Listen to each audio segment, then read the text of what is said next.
Let's bring in some more youthful energy in this room. I'm Renzo, I'm from the Philippines. The Philippines is one of the happiest countries in the world, and my friends from IFMSA and the Land Use Commission can attest to that.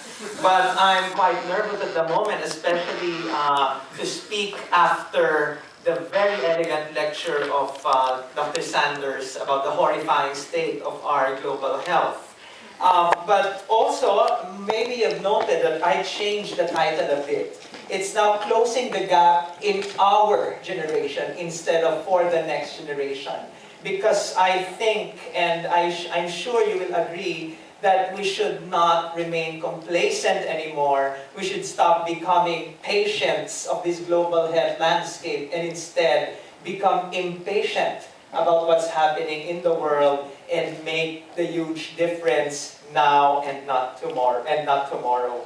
So for the next few minutes, actually a lot of the themes that I would like to share with you have been touched by the previous speakers. So it's more of a synthesis, a summary, but at the same time, hopefully you'll get some new or more other perspectives, especially from Asia Pacific. Asia Pacific, you know, whenever we talk about global health, whenever you read from the Lancet or the British Medical Journal, it's always about European agencies helping Africa, providing aid, unfortunately, robbing the health workers from Africa and bringing them to the global north. But actually, Asia Pacific is an interesting arena now. It's the theater of free trade, and more free trade will happen, even though we know that free trade is not really free at all.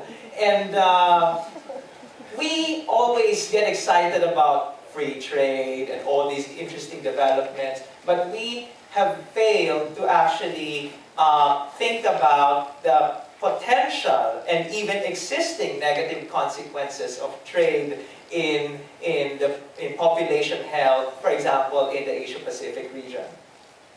And every time I talk about health equity, I always begin with Alma Ata Declaration. I think after the creation of the World Health Organization in 1948, this is the next milestone in the history of modern global health. Because this is the time when 134 countries agreed and decided that health for all should be attained by the year 2000. Unfortunately, we are in year 2012, and certainly there is no health for all. Again, another reason why we should bother. And this has already been overemphasized by the previous lecturers. Yes, the 20th century added 30 years in the average life expectancy of the world. But in the 21st century, there remains a 30-year gap between the developing and the developed world. For example, if you live in Lesotho or in Sierra Leone in Africa, you can live only up to 40 years old or 50 at the very most. But for example, in Japan or in Scandinavia, in Norway, you can reach up to 80 to 90 life expectancy. So again, health inequalities do exist, and we should not be satisfied with the current state of global health. This just illustrates that health inequalities exist between countries and within countries. Even in the city of Glasgow, a rich city in a rich country, if you live in a deprived suburb, you can live only up to 54, but if you live at the more central, more economically prosperous city, portion of the city, you can live up to age 82. Again, disparities, inequalities in health that cannot be explained by any biological reason. Let's go to Asia Pacific, specifically Southeast Asia. The Philippines is part of the Southeast Asian region. And you will see that there are 10 lines representing the 10 members of the Southeast Asian region. The Philippines is somewhere in the middle in terms of life expectancy, while countries like Brunei, Singapore, you've heard of these rich Southeast Asian countries, their life expectancy almost is the same as the life expectancy here in Scandinavia. While countries like Laos, Myanmar, we know that Myanmar just got recently more democratic, and thanks for that, Aung San Suu Kyi was able to receive or to deliver her Nobel lecture last this year, actually, in Oslo. So you can see that even within a region, Southeast Asia, health inequalities do exist. This is my beloved country, Philippines, 7,107 islands, close to the Pacific, the 6th most climate vulnerable country in the world, 3rd most disaster-prone country in the world. And this will just show to you health inequalities within a country. If you live in the urban centers, I want you to take note of maternal mortality. We know that maternal health is the most important indicator of the health system. Because pregnancy is supposed to be a miraculous part of a family's life. And unfortunately, in the cities, only 15 mothers per 100,000 live births. That's the maternal mortality rate. However, in provinces, 150. It's a 10-fold gap, which again, cannot be explained by any biological reason. And certainly, there are many forces that shape this inequality that we should address. If you're not convinced about the inequalities, health inequalities within a country, let's look at within a city or even along a train line. So this is a famous small variation study that was done in London, and if you live in this part of the Jubilee line, I'm sure many of us have been to London, your life expectancy, if you're a male, can reach up to 79. But if you trace the trajectory of the Jubilee line, crossing the London Bridge is falling down, and reach Canning Town, which is far, far away from the center, your life expectancy can only reach up to 73. Again, 8-9 year difference that, of course, cannot be explained only by the train line. Okay, so again, just to clarify terminologies whenever we talk about health equity. Inequalities, disparities, for me and for many health equity experts or champions, these are neutral terms. Definitely there will be inequalities. It will be an unequal world. There will be huge differences in terms of biology, etc. But inequities are unacceptable inequalities. And these are the types of inequalities that are important to us, especially when we talk about global health in the 21st century. Inequities are inequalities that are unfair, unjust, can be avoided. So for example, when we talk about, this is in a slum area in the Philippines, and this is Rosario, who is a young girl who died of dehydration due to diarrhea. And if we continue to ask, why did she die? Why did she get diarrhea? We can identify a lot of causes. And it's not the microbe, it's not the virus, it's the level of sanitation, it's the access to the primary health care, it's the mother's educational attainment, it's the inequalities in terms of employment opportunities. Again, these are the factors that now more than ever we should be addressing if we really want to achieve the health for all vision. Even Rudolf Virchow, who is a German physician, who is regarded as a father of social medicine, he once asked, do we not always find the diseases of the populace traceable to defects in society? In fact, when he was asked, how can we eradicate epidemics? He didn't say quarantine. He didn't say the vaccine or the antibiotics. He said that the remedy is prosperity, education, and liberty. Again, the social determinants of health. Even in the UK, they were able to eradicate TB, or the huge decline in TB happened way, way before your streptomycin and your BCG were developed or discovered. That happened, of course, during the Industrial Revolution. So when people got more access to jobs, more income, etc. The WHO Constitution even recognizes the importance of the social dimensions of health if we really want to achieve this complete state of well-being. Again, the Alma Ata Declaration expressed that inequalities in health are politically, socially, and economically unacceptable, and we should therefore act not on the biological determinants only, but also at the economic and social determinants. And the Alma Ata Declaration even listed the different sectors that we should be working with: agriculture, food, animal husbandry, industry, education, and many other sectors. Again, I remember a Norwegian health minister saying that every minister is a health minister. So at our level, we should start talking to our lawyer students or to our fellow professionals in the engineering field, because at the end of the day, as the High School Musical said, we're all in this together. Hey, so again, an illustration of social determinants of health. There, Dr. Sanders said there are downstream determinants, there are more upstream determinants that we cannot feel every day, but can actually shape the destiny of a country's health. And this is another way of illustrating the social determinants of health. This was taken from the Commission on Social Determinants of Health report that was released in 2008.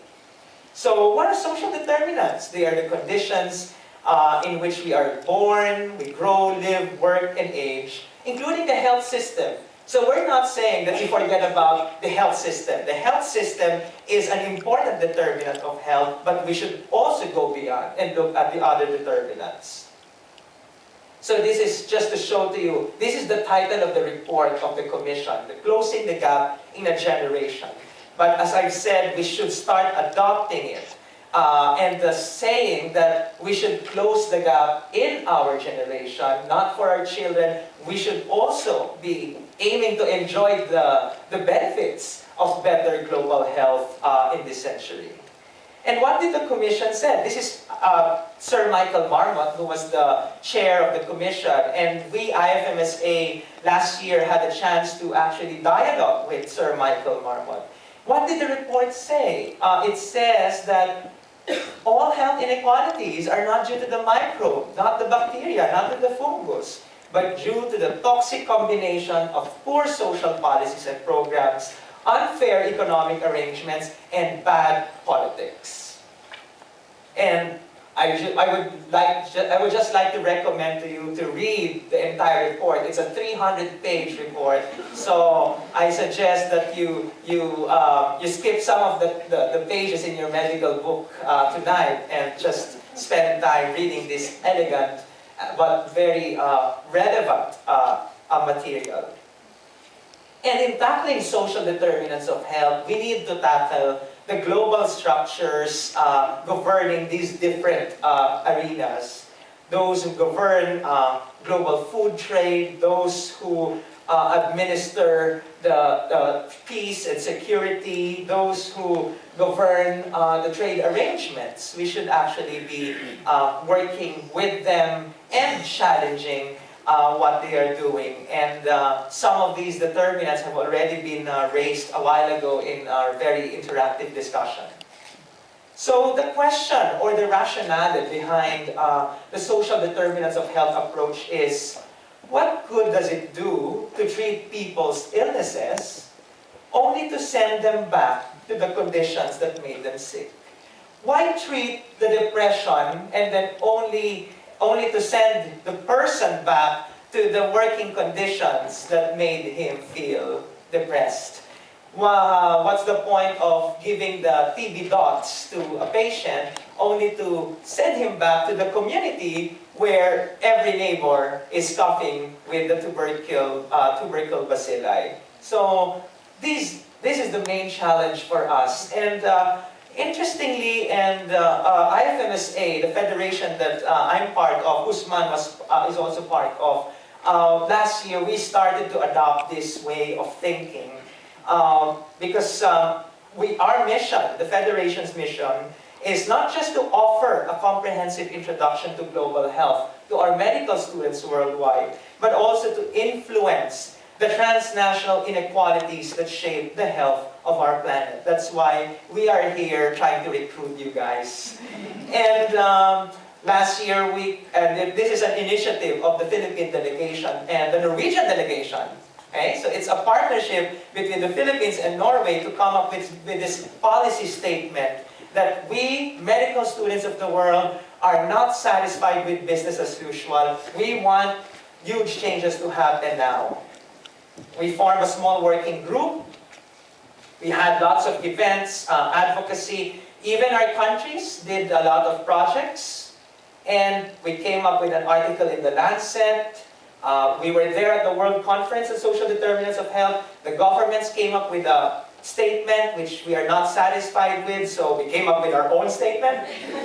And we institutionalized global health equity into our programs, and that's why we have this initiative. So, just final points, okay? We hope that the social determinants of health thinking and health equity will be at the center of the world agenda, especially after the Millennium Development Goals expire in 2015. Next, we need to revitalize the Health for All movement in all countries, and this has already been emphasized during the discussion a while ago. More grassroots building, community building. Let's help our governments to think this way. We have to challenge the way we are educated in medical schools. We have to integrate social determinants of health thinking and global health equity into our curriculum. Not just ask for another global health internship somewhere, but really to live global health even at the level of the classroom in the hospital. And of course, we want to become champions of social determinants of health, all of us, in this century, so that closing the gap will be a reality. Final messages, Rudolf Virchow said that it's our obligation as health workers to point out the problems and to attempt their theoretical solutions. He's not saying we will solve the problem in the education sector. He's not saying we will solve the problem in the agriculture sector. But because we're the first ones to see the impact of all these policies in our patients, we should be the ones pointing the problems out and challenging the institutions. And I would like to invoke the spirit of my national hero, who is also a doctor, who, because of his two writings, freed the Philippines from the manacles of colonialism under Spanish rule. When he was at my age, he went around Europe to study. But unfortunately, he forgot to visit the city and the country of peace, which is Norway. And so I think that I am somehow fulfilling that unfulfilled dream of Rizal, to visit Oslo, to visit Trondheim, to visit Norway, in order to send this message of peace and to spread this virus that, hey, it's now our time to work for a more equitable world. So, thank you very much, and next time I hope to see you in the